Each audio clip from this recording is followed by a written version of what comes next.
এই ঠান্ডার মধ্যে কম্বল ছাড়া মা খুব কষ্ট পাচ্ছিল। যদি ওই টিউশনির টাকাটা পাতাম তাহলে মার জন্য একটা কম্বল কিনে নিয়ে যেতাম। কি যে করব ভাবতে পারতেছি না।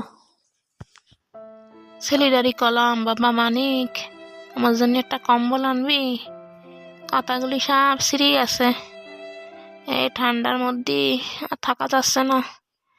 অন্যবারে তো এত ঠান্ডা পড়ে না, তাই ওতেই চলে যায়, এবার আর চলতেছে না।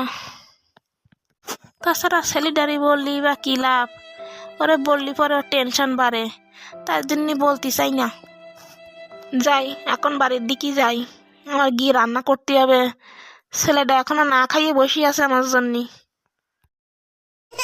আমার টেবিলটা ভর্তি শুধু বই আর বইয়ে, বই ছাড়া চারিদিকে কিছু দেখা যায় না।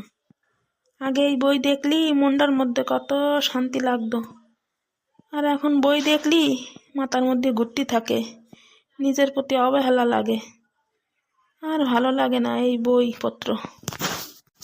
বইয়ের দিকে তাকালি বই যেন আমারে প্রশ্ন করতেছে, কিরে এতদিন যে পড়াশোনা করলি একটা কাজ জুটাতে পারলি না, কি পড়াশোনা করলি?